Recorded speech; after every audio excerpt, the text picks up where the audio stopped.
राम मंदिर के प्राण प्रतिष्ठा का इतना समारोह हुआ, राम मंदिर बना, इस पर भी उनकी आपत्ति है। उनका कहना है कि इसको आपने बीजेपी का समारोह बना दिया। पहले तो लगता था कि शायद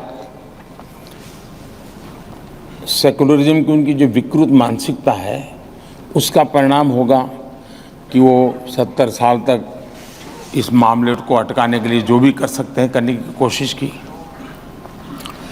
उनको लगता था कि इस मुद्दे को इस प्रकार से रखेंगे तो उनकी वोट बैंक सुरक्षित रहेगी। लेकिन राम मंदिर बन जाने के बाद वोट बैंक सुरक्षित रहने का मुद्दा ही नहीं था, क्योंकि वो मुद्दा उस प्रकार से उनके काम आने वाला नहीं था।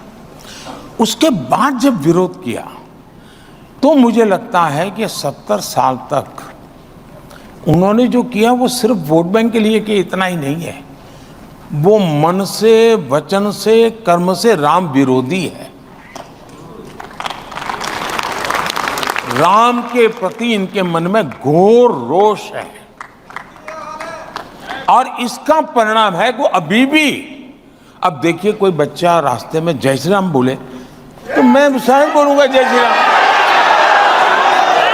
कोई मुझे कोई ग्रीट करे नमस्ते तो मैं करूंगा नमस्ते, कोई मुझे कहे हेलो तो मैं कहूंगा हेलो, कोई कहेगा जय श्री राम तो मैं कहूंगा जय श्री राम। आपने देखा होगा जब वो जाते हैं कोई जय श्री राम बोलता है तो उनके चेहरे की सारी रेखाएं बदल जाती हैं, मुंह पे ताला लग जाता है, पता नहीं वो क्या क्या करने लग जाते हैं। अब अरे आप बोल दो यार जय श्री राम, क्या जाता है आपका। यानी इतना। और दूसरा देखिए, मैं कहूँगा ये राम जन्मभूमि ट्रस्ट के जो ट्रस्टी है ना, मैं उनको सच में बधाई दूंगा, क्योंकि राम मंदिर तो न्यायालय के निर्णय के बाद हो रहा है। सारी दुनिया को मालूम है कि न्यायालय में भी रुकावट डालने का काम कौन करता था।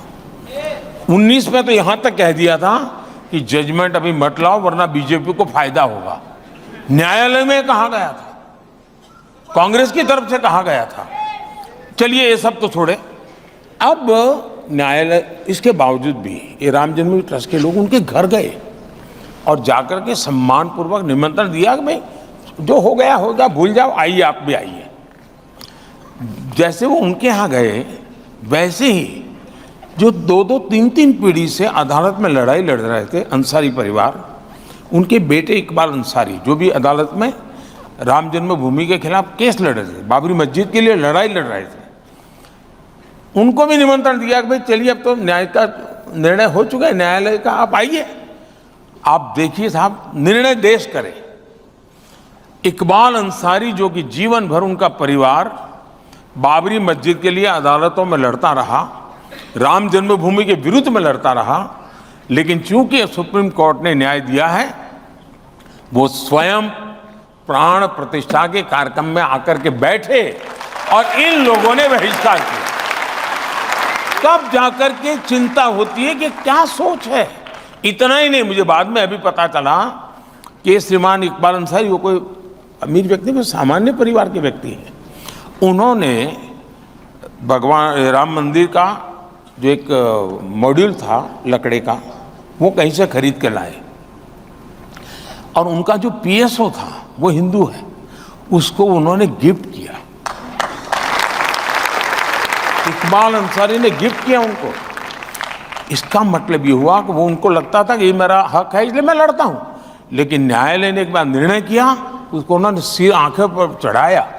तो इकबाल अंसारी को मत सेकुलरिज्म सही है कि इनका सेकुलरिज्म सही है, ये चिंता का विषय है देश के लिए। इसीलिए आजकल आपको सांप्रदायिक, कम्युनल, हिंदू मुसलमान करने वाला कह रहे हैं। ऐसा है कि या तो किसी ने नई डिक्शनरी लिखनी पड़ेगी, क्योंकि सारी डिक्शनरी खाली हो गई। मुझे गाली देते देते सारी डिक्शनरी के शब्द प्रयोग खाली हो गए हैं। अब उनके पास कोई गालियां ही नहीं बची हैं, तो घूम फिर करके वो हिंदू मुसलमान बोले बिना उनकी वोट बैंक को वो जगा नहीं सकते, क्योंकि काम तो किया नहीं। 60 साल तक किसी मुसलमान बच्चे को पढ़ाया होता, उसको कहीं अच्छा रहने के लिए घर दिया होता, उसको टॉयलेट दिया होता, उसके घर में बिजली दी होती, बच्चों की अच्छी, वो तो किया नहीं। तो उनको डराओ, मार देंगे, ये आएंगे तो काट देंगे, ये मोदी है। अब फिर उसमें योगी जोड़ दिया।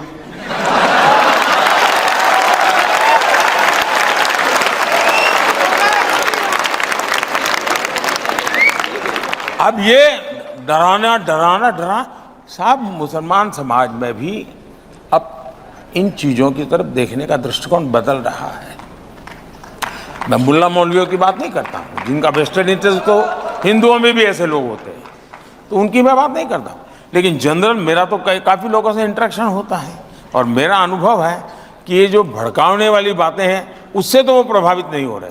वो समझते हैं कि इनका वोट का जमाना इसलिए कर रहे हो। मोदी जी, आज तक किसी लीडर की हिम्मत नहीं हुई जो ये कहे कि मुसलमानों को आरक्षण नहीं देना चाहिए, मुसलमानों को